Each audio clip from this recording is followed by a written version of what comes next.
లుచ్చానా కొడుకులారా, మా ముఖ్యమంత్రి నీతి నిజేతిగా పరిపాలన చేస్తున్నాడు ఈ రాష్ట్రాన్ని.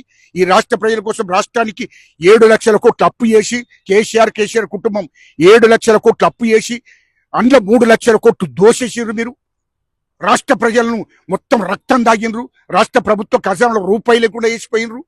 ఈ తెలంగాణ రాష్ట్రంలో హైదరాబాద్ చుట్టూన్న 30,000 7 లక్షల కోట్లు అప్పు చేసి, కేసీఆర్ కుటుంబం 7 లక్షల కోట్లు అప్పు చేసి అందులో 3 లక్షల కోట్లు దోషేసిర్రు. మీరు రాష్ట్ర ప్రజలను మొత్తం రక్తం దాగినరు. రాష్ట్ర ప్రభుత్వ ఖజానాలో రూపాయి లేకుండా వేసిపోయినరు. ఈ తెలంగాణ రాష్ట్రంలో హైదరాబాద్ చుట్టూన్న 30,000 ఎకరాల భూములను మీ బినామీ పేర్ల మీద పెట్టుకున్నారు. 3 లక్షల కోట్లు దోషిర్రు, రూపాయి లేకుండా వేసిపోయినరు. అటువంటి పరిస్థితుల్లో మా ముఖ్యమంత్రి రేవంత్ రెడ్డి గారు కడుపు కట్టుకొని సొంత ఇంట్లో అన్నం తిని ఈ తెలంగాణ రాష్ట్ర ప్రజల కోసం మరి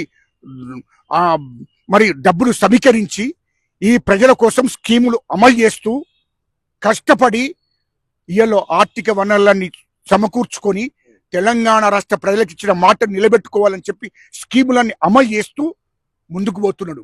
ఇంకొక సంవత్సరంలో మొత్తం స్కీములన్నీ అమలు చేసి తెలంగాణ ప్రజలను అన్ని రంగాల్లో ముందుకు తీసుకుపోవడం లక్ష్యంతో ఉన్నాడు మా ముఖ్యమంత్రి రేవంత్ రెడ్డి గారు.